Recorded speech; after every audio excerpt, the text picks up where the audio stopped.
Bienvenidos al Noti Investiga, la plataforma más completa sobre investigación en educación y pedagogía.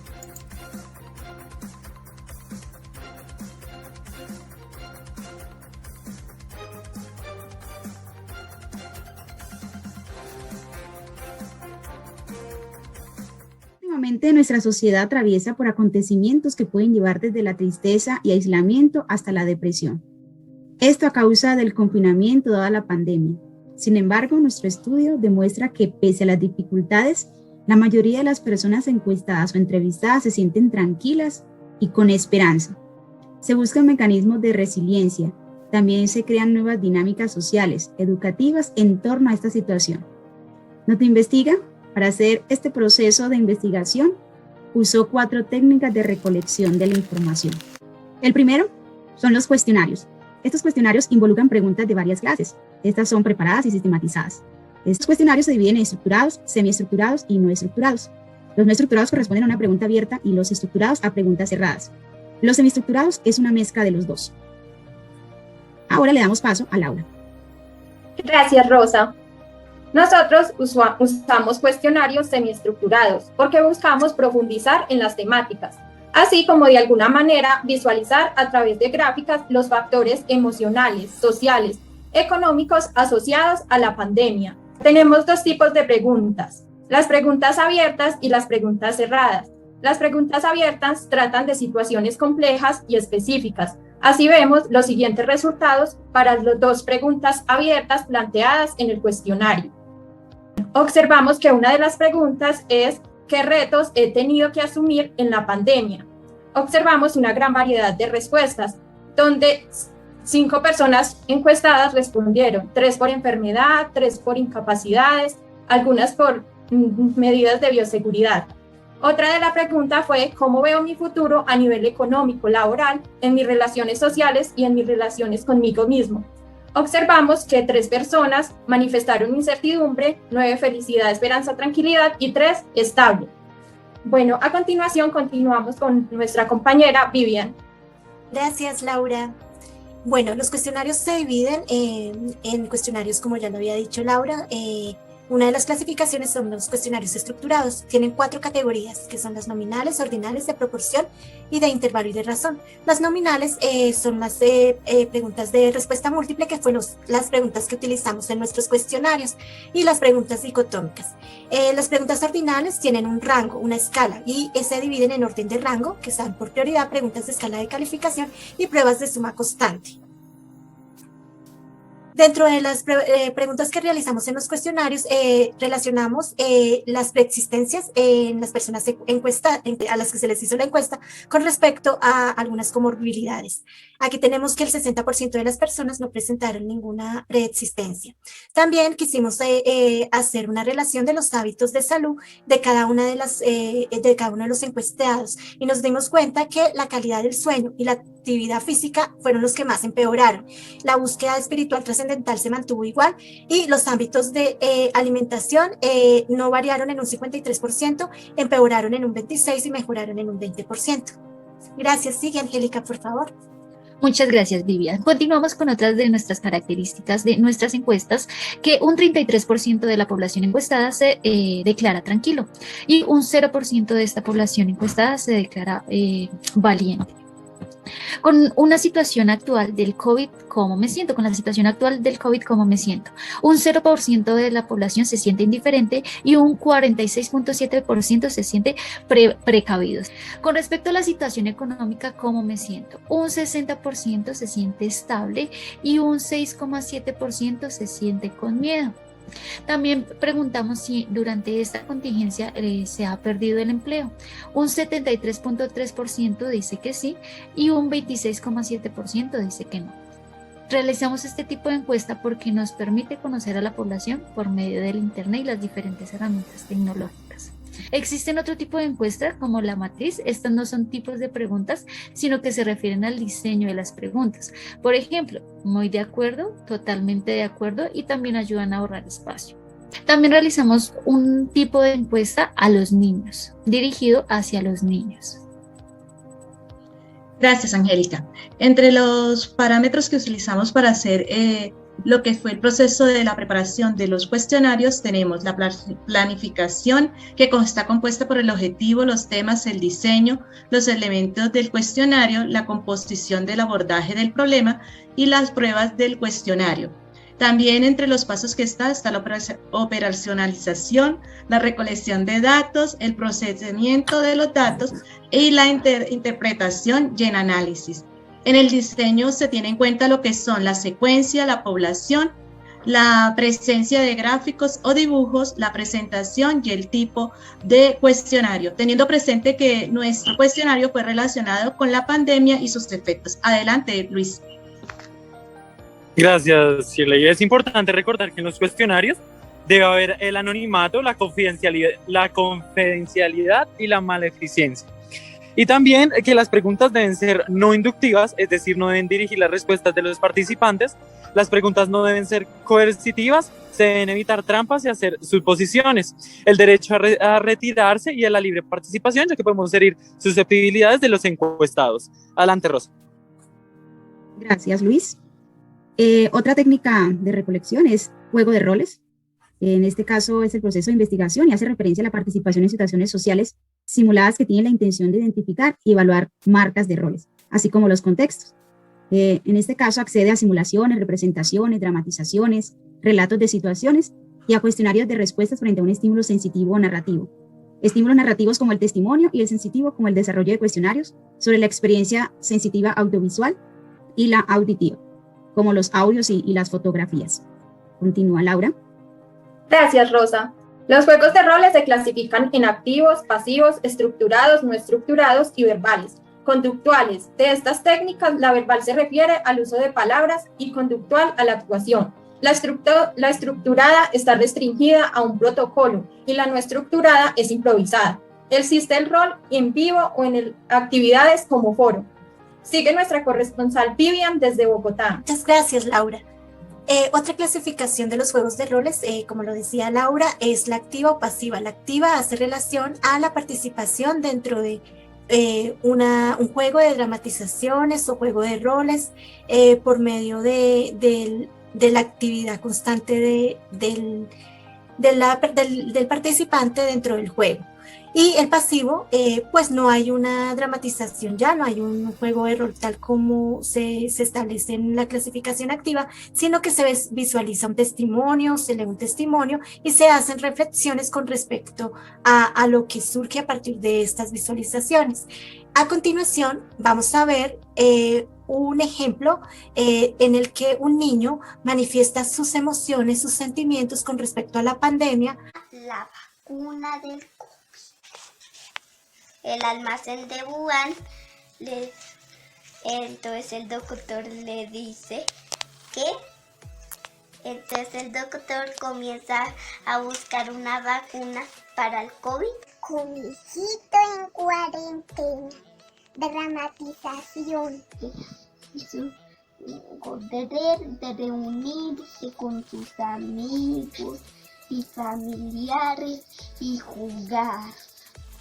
Le encantaba mucho, pequeño conejito, que aún está en casa porque su mamá no le permitía salir.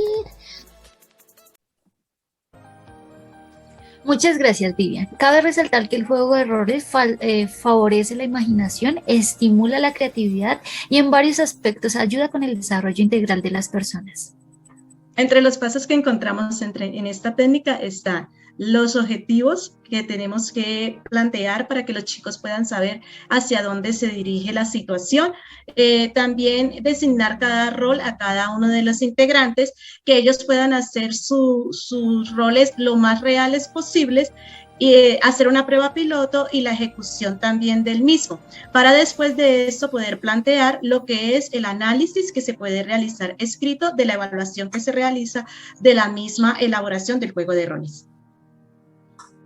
Gracias. En el juego de rol colocamos una entrevista que se hizo un juego básicamente de una niña que era tratada de manera diferente cuando se vestía pues de una manera más refinada. Este experimento fue algo muy triste, ya que tuvo que pararse, ya que la niña empezó a llorar, ya que expresaba que la gente fue muy cruel con ella al no tener una buena vestimenta. Es algo triste que podemos evidenciar en el día a día. Gracias, Luis. Tenemos otra técnica de recolección de la información, que son las entrevistas. La entrevista es un encuentro social que incluye al entrevistador y el entrevistado. Ellos construyen la entrevista a partir de pregunta-respuesta. Incluye aspectos como la comprensión, la percepción. Estas entrevistas son flexibles, de enfoque cualitativo para problemas complejos y profundos. Y están las intersubjetivas. Se discuten interpretaciones, presenta un canal multisensorial, ya que se evidencian expresiones verbales y no verbales, y reconocen factores racionales del conocimiento humano y las emociones. Ahora le damos paso a Laura. Gracias. La entrevista se clasifica según sus dinámicas, en historias de vida, etnografías, técnicas exploratorias, informal, grupos de enfoque, entrevistas grupales. También contamos con las entrevistas dirigidas a niños, entrevistas telefónicas. Bueno, a continuación, nuestra compañera Vivian. Gracias, Laura. Las entrevistas se pueden dividir en estructuradas y no estructuradas. Las estructuradas corresponden a preguntas cerradas y las no estructuradas a preguntas abiertas, en las que se busca profundizar en temáticas complejas. Según el tipo de formatos, las entrevistas se pueden dividir en demográficas, descriptivas, de experiencia, de conocimiento, de opinión o valoración, de antecedentes, temáticas o sensoriales. Gracias. Gracias, Vivian.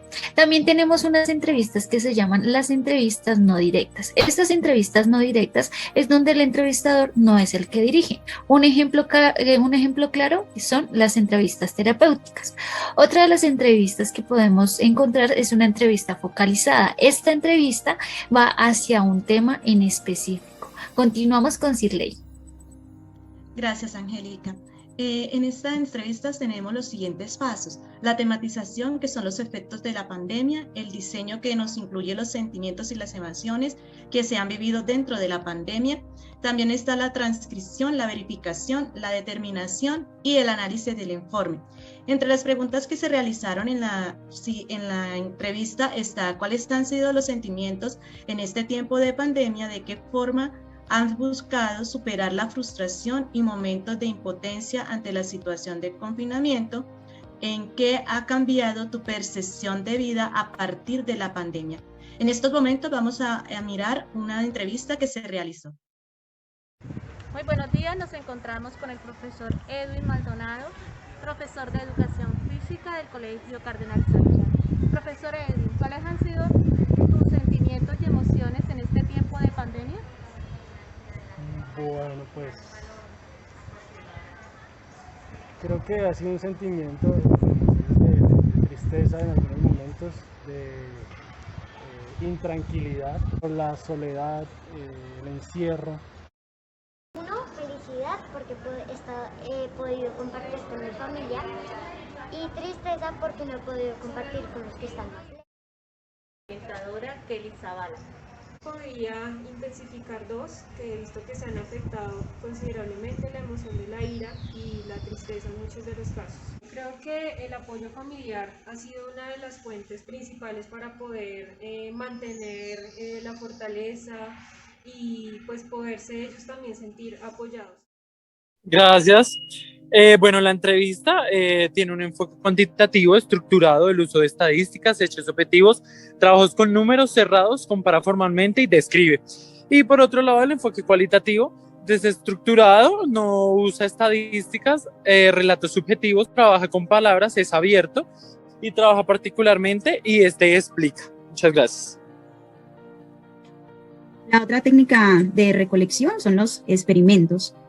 Estos existen algunos conceptos previos para tener en cuenta entre esos variables, que es una propiedad que varía en un ser vivo, en un hecho, un fenómeno. Están las hipótesis, que son explicaciones tentativas de los fenómenos que se han investigado y se derivan de teorías existentes y se formulan de proposiciones. El experimento se usa para probar hipótesis, para comprobar las leyes y comprender fenómenos cuantificables, y un experimento es un estudio en el que se manipulan intencionalmente una o dos variables. Bueno, los experimentos pertenecen al enfoque cuantitativo, al paradigma educativo. Un investigador enfocado en los experimentos debe contar con habilidades como inferir, clasificar, observar. También debe tener la capacidad de experimentar, profundizar, razonar, distinguir argumentos sólidos interaccionar con el entorno, resolver problemas, también debe identificar patrones. Además debe comunicar hallazgos e investigar. Gracias, Laura. Dentro de los experimentos tenemos que hay unos grados de manipulación de acuerdo a la variable independiente, y de acuerdo a estos grados de manipulación hay una clasificación. Está la presencia-ausencia, y es que en esta manipulación de la variable independiente se requiere un grupo de control, que es el que no está expuesto al estímulo de la variable independiente. Por ejemplo, tenemos cuando se hace un estudio, por ejemplo, en películas violentas, el grupo control no ve la película violenta, y en el grupo experimental ve la película violenta. O manipulaciones son de más de 2 grados, que es cuando se puede ir a diferentes grados de manipulación de la variable independiente. Por ejemplo, un niño que ve una película muy violenta, uno que lo ve más o menos violenta, y uno que no ve la película violenta. Y las modalidades de manipulación en lugar de grados se refiere a que estas ya no se cambia la manipulación de la variable independiente por grados, sino ya es una modalidad dentro de la misma variable independiente. Por ejemplo, tenemos diferentes tipos de semillas. La validez interna se relaciona con un grupo control y un grupo experimental, y la validez externa es llevar ese experimento a diferentes contextos o grupos de investigación. Entre los pasos que encontramos son los siguientes: elaboración de hipótesis, la observación, la comunicación, la derivación de conclusiones, la investigación y la predicción.